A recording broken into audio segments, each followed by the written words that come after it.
Hello, good morning to our lecturer. Today we are going to present about the personality profiling of criminal. So before we proceed with our presentation, let me introduce myself and our group member. We are from group 7 for section 2P. So first of all, my name is Kevin Glisman Consil and my ID number is MA18013. Next one is Lim Zheng Wei. His ID number is MA18151. Next is Ismail Hammam Muhammad Al-Madani. His ID number is FB16069. Next one is Tamil Sylvan, anak lelaki Ponusami. His ID number is MA18027.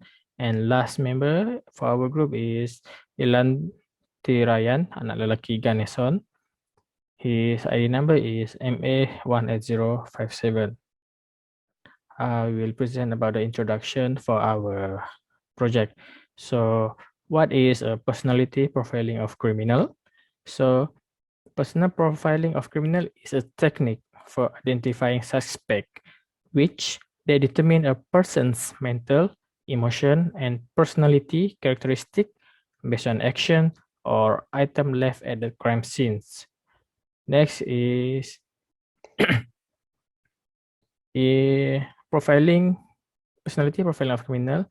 It comes with two big assumptions, which are consistency of behavior, which it refers to the notion that an offender's crime will be appear to be identical. And the second assumption is homology, which is the concept whereby similar offenses are performed by similar criminals. So what is the history of the personality profiling of criminal?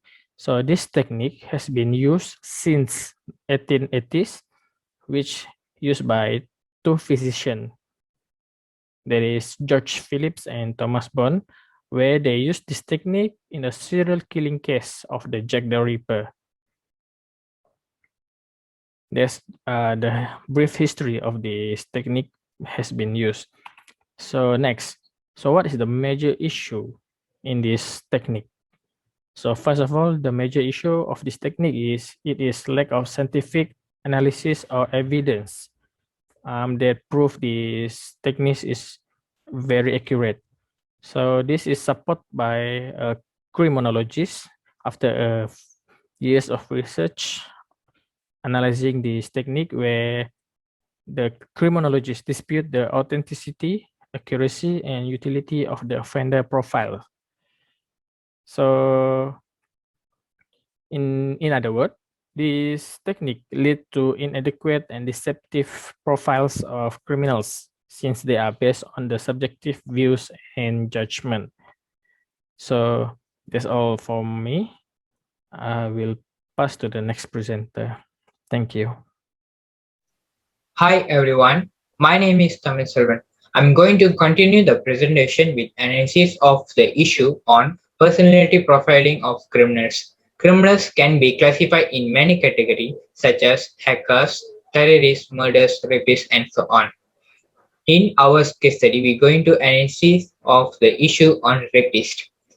Rape is a completely repulsive, incomprehensive, and fierce crime. It has some of decent interpretation lying at the concept and law, in addition to community belief. Rape can be occur to men, ladies, or kids of all ages. The effect of rape consists of bodily and emotionally injured. Rape includes forcing and character to have sexual intercourse. Rape is frequently perceived as against the law or an evil act with intent and is in opposition to the law. The offense reason damage physically, psychologically, or economically, in addition to threaten the community's pleasant of lifestyle with the act of using setting up in the factual situation. Now we're going to look at the factors contribute to rape. Most feminist research have conducted studies to find the cause of this occurrence in society. Sexual factors are among the factors commonly found in studies of sex crimes, including rape. Many cases reported that men committed rape because of their desire of sex and their inability to control their lust. Men had high sex drive and generally sought out prostitute and pornographical to satisfy the sexual appetites. Several research indicates that women's clothing includes rape, also the appearance of women. The premise behind the particular rape myth is that women wear open body outfit to seduce men and convey their interest in sexual innuendos. Smart or even provocating clothing is not an invitation or to attack and the declaration of identity, culture, and personality. In this situation, women who wearing provocating clothing are unwilling to be raped.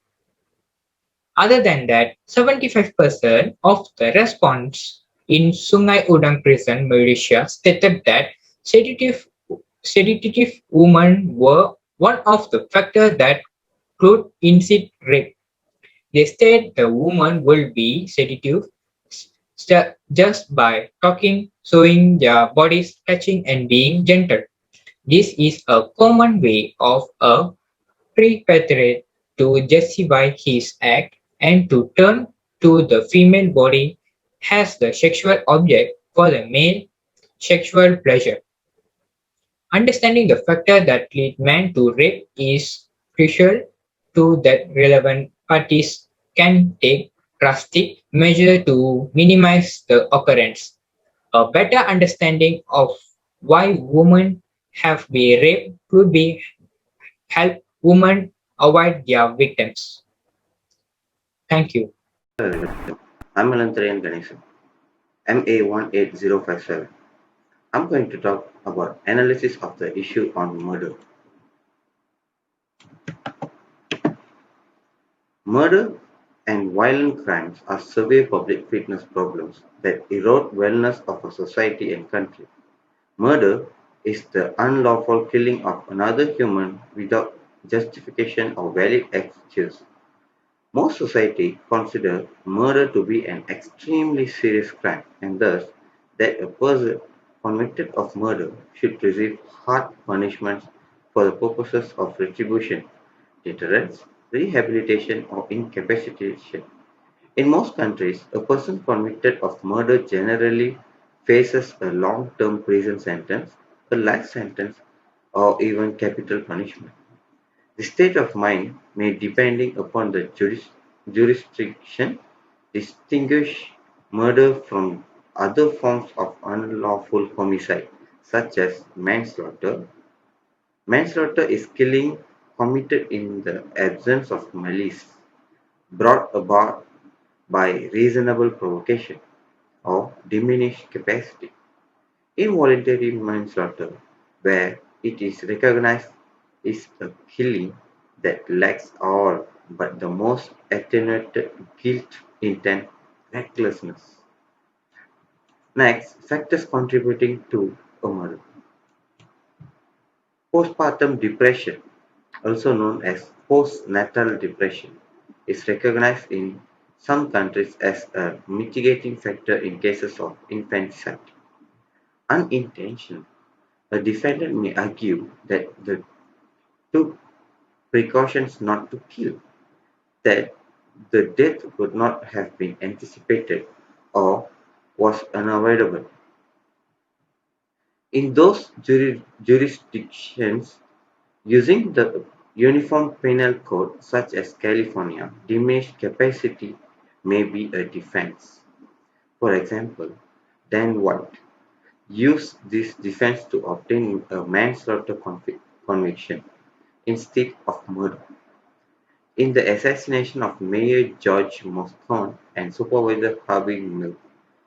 Afterward, California amended its penal code to provide, as a matter of public policy, there shall be no defense of diminished capacity, diminished responsibility, or irresistible impulse in a criminal action. Thank you.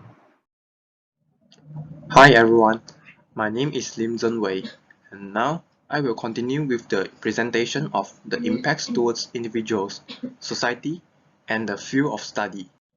For the individual aspect, the first impact is self-understanding. Through personality profiling of criminal, an individual can know and get a closer look on the criminal's mental, emotional, and personality characteristics. This expose will indirectly make an individual to reflect on him or herself in the context of criminal behavior.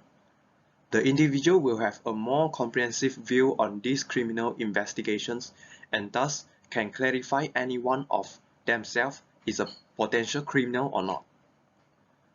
A clearer self-understanding will prevent the individual from getting into the criminal activities.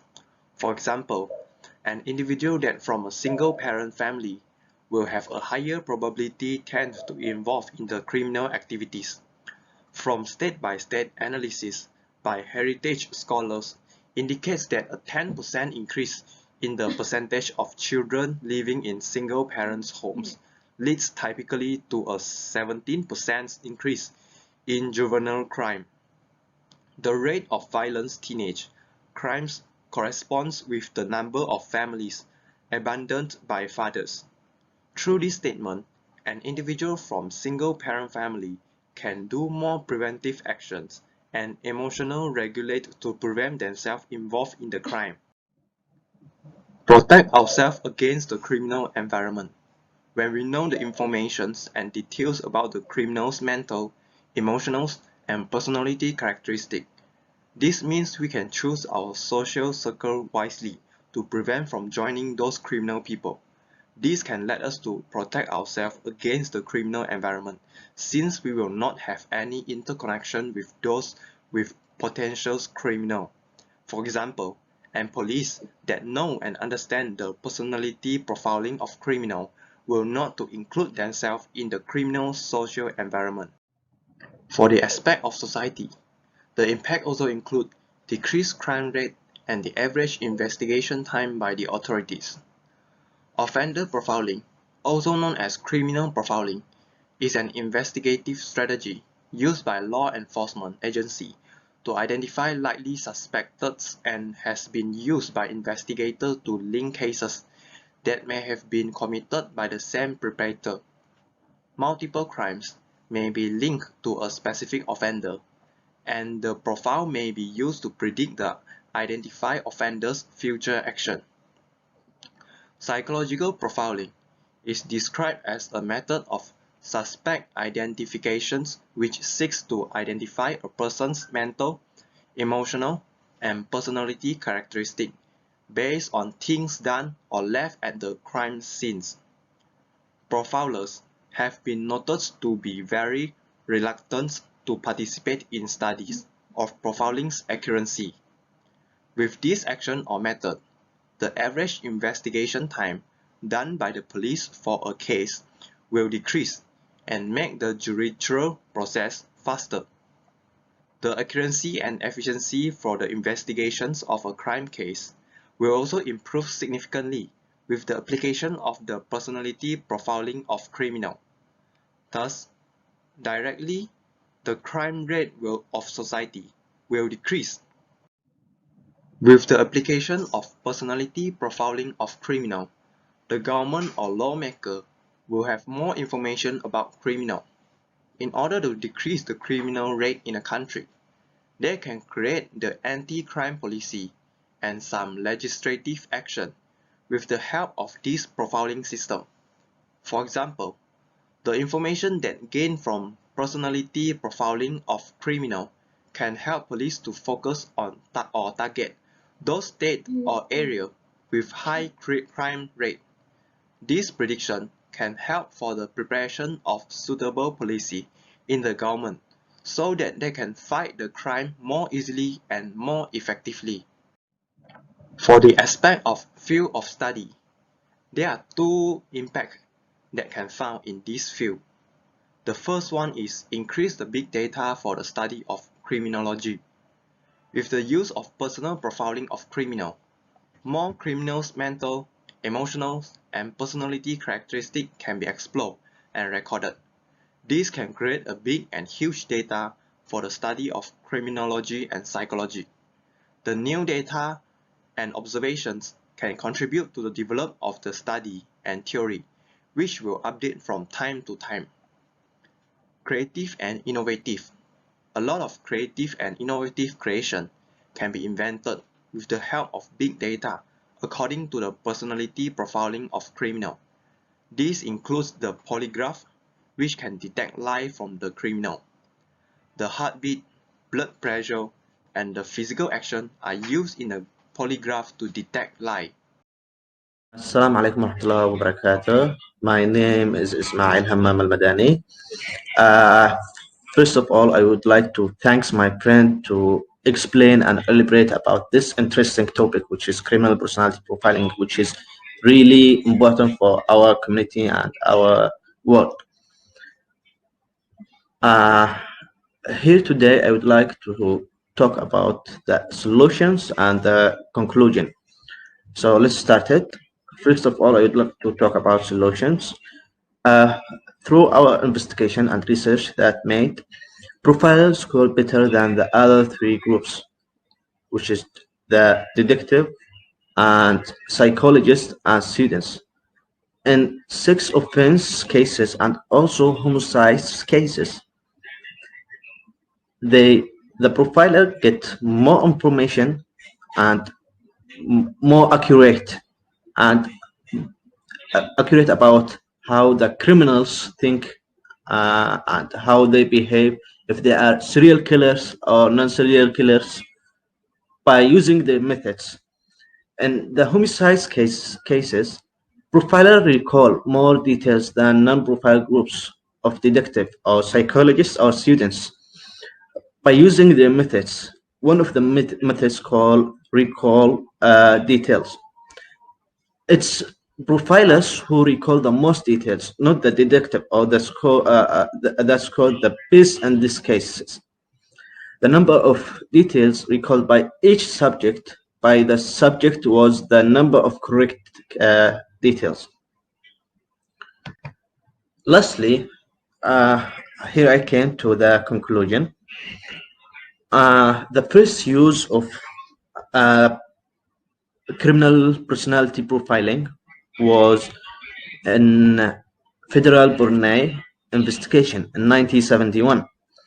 The topic has been given away to the training of professional criminal personality profilers who are trained in the behavioral science unit at Quantico.